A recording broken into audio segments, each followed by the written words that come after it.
Welcome to Bridge the Gap with hosts Lucas McCurdy and Joshua Crisp, a podcast dedicated to informing, educating, and influencing the future of housing and services for seniors. Powered by Markentum.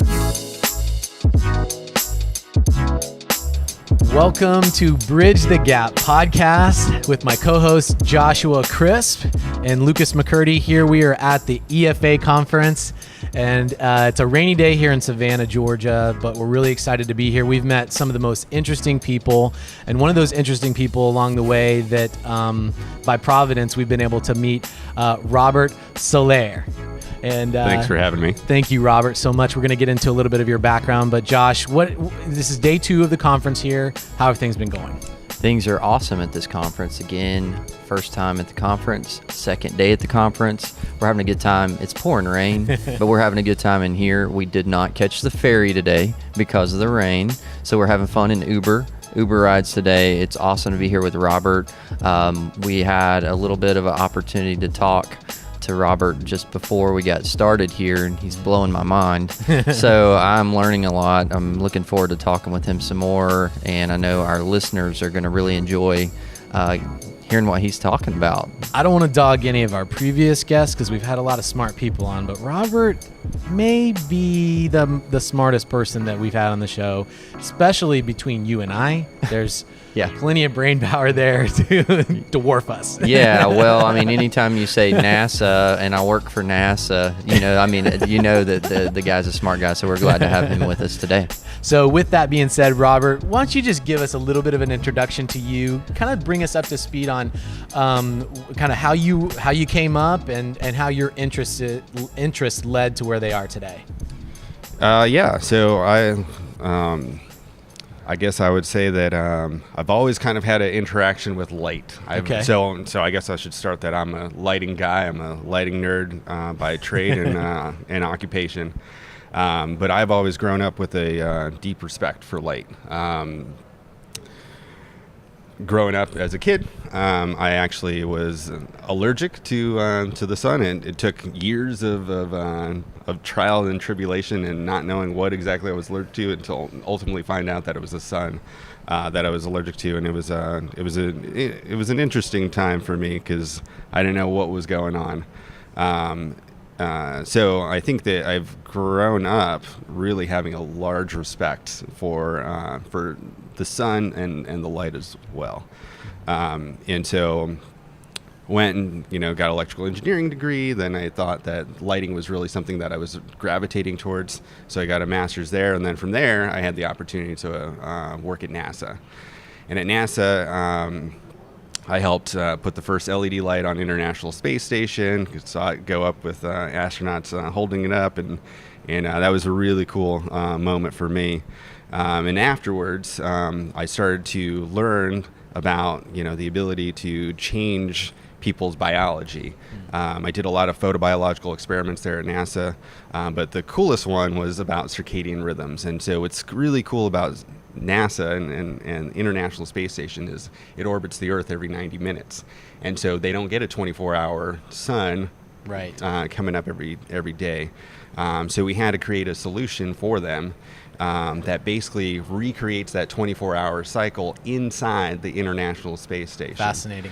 And so what that does is actually helps all those astronauts synchronize with one another, but also sleep better at night, be more productive during the day, just kind of organize their mentality, but also their biology.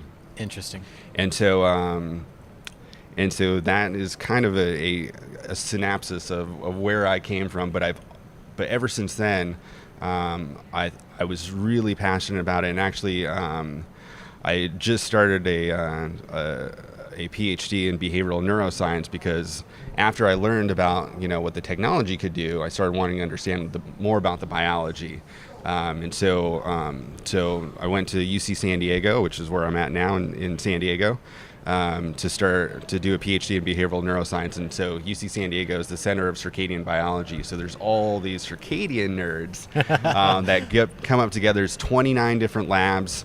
And so there I still really started learning a lot about the biological interactions. And so how light works is it's a really cool interaction that we have with with light. Fascinating. Yeah. So, and as we were talking, I was fascinated with your background and what all you've done and the whole space station thing. I mean, that's mind-boggling. The that ISS is my favorite satellite to watch as it goes across the sky. It's really we cool. love it. Yeah. really So cool. to think that you've had a big part of helping that team is fascinating to me. But then, as of recently, you've kind of realized, wow, there's a huge application here for senior housing, design, and programming. Now we're here at the EFA conference. We're just meeting you. I think you just did a talk here. So tell us That's a little bit, okay, bridge the gap. Yeah. And tell us how your background and this technology, like what use do you see that for senior housing programming services? Yeah, so it's hard to think that we're a lot like a space station, but in fact we are, because we spend so much time indoors. We spend more than 90% of our time indoors. And so really what we understand is that, our circadian rhythms are tied to the solar cycle. That sun showing up at the same time every day, that is actually our cue, and we organize our biology around that. Our circadian rhythms synchronize to that. And so when we spend all our time indoors, we lose that connection. And so circadian lighting is really kind of replicating that indoors. When you can't get outside, it brings all that those light signals inside the environment. And so it's really important for elderly specifically, because a lot of times they don't have the opportunity to get outside. But moreover, when they have circadian disruption, that turns into behavioral outcomes. That turns into more napping during the daytime. That turns into more wandering at night. That turns into things like sundowning that comes at the same time each day. And it turns into increased cognitive decline, so a faster acceleration of Alzheimer's. So there's a lot of behavioral outcomes as a result of not getting the right lighting, and it's really quite cool that, important that lighting plays such a critical role in all that, and something that's often overlooked, really. Absolutely. Yeah, so in our communities, I'm an operator. We've developed communities, we operate communities, we manage communities, and we see that, I think we see the evidence oftentimes. You mentioned sundowners, that's something we talk about a lot in this space. There's so much dementia, there's so much Alzheimer's, and how that impacts behaviors, because these residents, they are indoors more, even though I think we're doing a good job now, a better job with designing communities that are getting more light coming in. We're getting these great wonder gardens or courtyards where they can get outside, but they still, are spending more time indoors, and we see these behaviors. So you think that there's an application for senior housing that if you implement this lighting and special engineered lighting in the communities, that it can actually improve quality of life because of that. Absolutely. So Absolutely. how, just kind of explain to us, how does it work? It's very simple. So, and really cool. In 2001, we discovered that we have another photoreceptor in our eye that basically drives this entire response. It's not a visual photoreceptor, it's a non-visual photoreceptor. So it doesn't contribute to vision or anything like that. It goes a different pathway to a different part of our brain, the part of the brain that controls our circadian rhythms. And so that's really quite interesting, because when you understand that, you could actually use LED lighting technology to create a spectrum that pinpoints that and creates a daytime signal, a heightened daytime signal. And what's cool about that is you could actually do that at any color temperature that you want. Mm-hmm. You don't have to have these really cool and kind of stark color temperatures like they talk about 6,500 Kelvin. That's like a very blue, not so appealing white light. It's not what you expect to see in a residential type home. Mm-hmm. You want to see something closer to 27 or 3,000 Kelvin, which is more like an incandescent light bulb. Mm-hmm. And so if you understand the biology of what you could do, you could actually create this spectrum that pinpoints the biology to create those daytime signals in a color temperature and a color light that you want, that you could actually, see in your space, that meets the aesthetic, meets the design goals, but also provides that daytime signal. But to go to your overall question, which is what's the point, mm-hmm. is that it's we're really looking for a bright light signal. That's our daytime signal that we synchronize to. So clear delineation of day versus night to our biology is the point of circadian lighting, is just to replicate that 24-hour cycle day in and day out, and it gives our biology something to synchronize to, so we know when to be awake, we know when to be asleep, and our biology kind of falls in line. That's fascinating. Talk to us about how this research has played out, meaning give us some real life findings on where you guys have actually executed the design of this. Maybe it's a new building, or maybe it's one of these legacy properties that's been around for several decades and just wasn't designed to let that kind of light in, or maybe it's the way it's positioned or location, and how that opportunity of maybe a retrofit into this has actually impacted lifestyle, behavior, and dignity in these senior homes. Yeah, so that's why I'm here today, or here at this conference, was giving a post-occupancy evaluation. It wasn't a retrofit, it was a new design, Okay. But they were one of the first to implement circadian lighting, and so it was really a good opportunity to go after the fact, a year after it's been designed, and go, okay, what worked, what didn't work, what do you think about the circadian lighting design? And so it's always hard to get, clear data that is only isolating the lighting portion of it. So it is difficult to get anything. But it is a lot of anecdotal evidence where the staff says they notice a complete difference of the occupants here versus previous places that they worked at. When we interviewed the occupants, they say they have no sleep problems. They don't find themselves napping during the daytime. Really? The staff says there's no evidence of sundowning. And I think that the most telling thing that we saw in this evaluation is that the client, the owner of the facility, we asked him point blank, would you do it again? And he said in a heartbeat. He said he'd absolutely do it again, and in fact, when they did it, they kind of limited it to the common areas, and what he would do if he did it again, he would actually do it everywhere. Gotcha. Because he really believed in the value that it provided to his occupants, and it was. So I think that that's really the most telling thing, is that when someone, buyer's remorse, if you will, and this particular owner, would absolutely do it again. This is a really interesting topic to me, because it seems like such new findings. When you say things like, we just found out something about the eye in 2001, it seems, Yeah. it's really, that's not a long time ago to find these things out. And so it seems like we find these things, and then people get busy working on the technology to be able to solve the problem for something. For all of humanity, we've been programmed by the sun and nighttime and daytime. It's a real thing about our biology. And so the fact that this is a relatively new concept is really exciting. Yeah. I think so. So, I want to speak from an operator standpoint, because we do have a lot of operators that are probably out there listening. We've got a diverse audience, but, so we're busy trying to run all these departments and manage the community, and then we get blasted with, whoa, now we need to be paying attention to circadian rhythm, and there's this new technology that they use in NASA, and it just sounds very overwhelming. So break it down, like, for an operator that's busy but wanting to do some really cool things, or a developer or a designer. Where are resources where you go to really find out about what's out there, what's being developed, to find out the why, this research? And then, when I'm hearing this, it sounds like this could be expensive. Any new technology, there's kind of a premium. And, so is that true? And also, is there good news on the horizon with like other technology as it becomes more common? Is it going to get more affordable? Yep. Yeah, that's absolutely right. So there's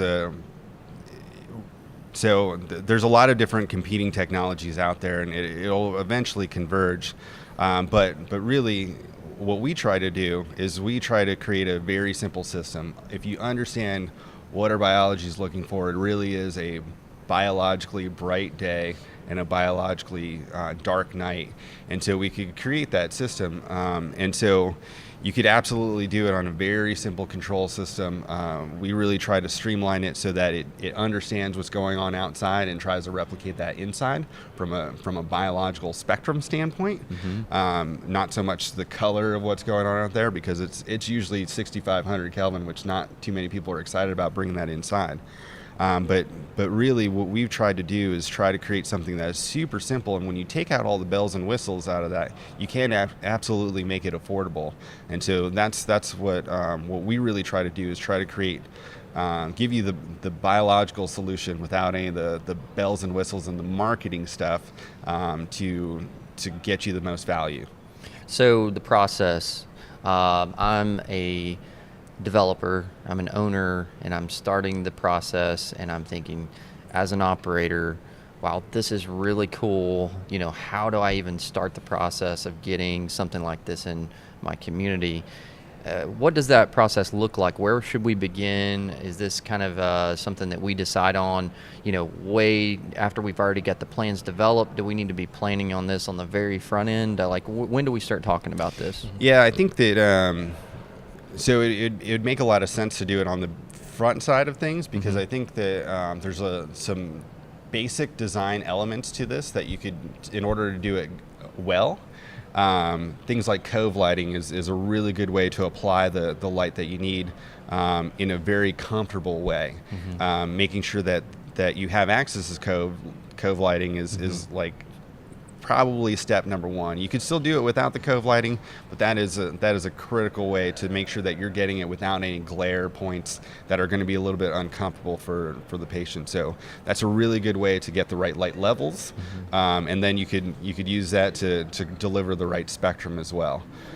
So if we're in the plan phases, we've got our architect, we've got our designers, is that the time when we really want to partner up with someone like you guys and just get you the plans and let you make recommendations on how we do this? Yeah, so what we try to do is we try to help you through the process. So what we don't want to, so we have a company, Bios Lighting, and we have a product that we sell, and I don't want to say we don't, but we want to make sure that the solution's correct. So we don't want to just sell you a product and then walk away. We want to walk you through the process, look at your designs, make sure that it's going to be the right solution, and make sure it's going to actually achieve the goals that you wanted to have with circadian lighting.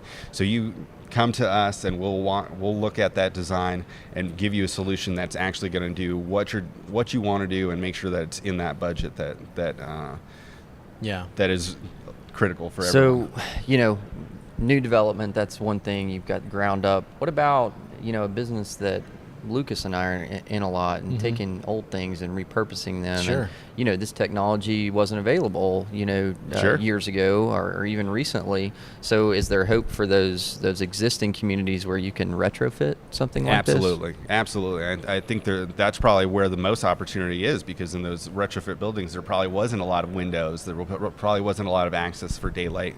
And so that's really where the most opportunity is to take those plans and, bring them over, and we'll take a look at it and see what we could do to try to implement a solution for you. Cool. Yeah. This is exciting. Yeah, this is one of the kind of the icing on the cake, to be at the EFA conference and to be able to get introduced to technologies like this. And we're super grateful to have Robert here. It's very, very interesting of your background and kind of where all the different mile markers that got you to this point, for you to come out of a really very visible area like NASA, right? Yep. And then to follow your passions into this type of technology so that it can impact our seniors. We need more people like that coming into this space to bring that outside interest. And so we're very, very grateful for your time. Our lovely producer, Sarah, has given us a cue on our time. Speaking of time, and so Robert, thank you so much. I know you're going to be traveling back home to your family in California. We wish you the best, safe travels. Thank you. Thank you. We'll make sure that we connect on our social channels with you, because absolutely. One of the big part of our podcast, I say pretty much at every show, is that we don't want the conversation to end when the audio's over. That's right. And so please post your questions to Robert and to Bridge the Gap on our social channels, and we promise that we will engage and answer those questions to get you those resources. So another great show. Josh, thank you so much. Robert, appreciate you, and thank you for listening to Bridge the Gap. See ya. Thanks for having me.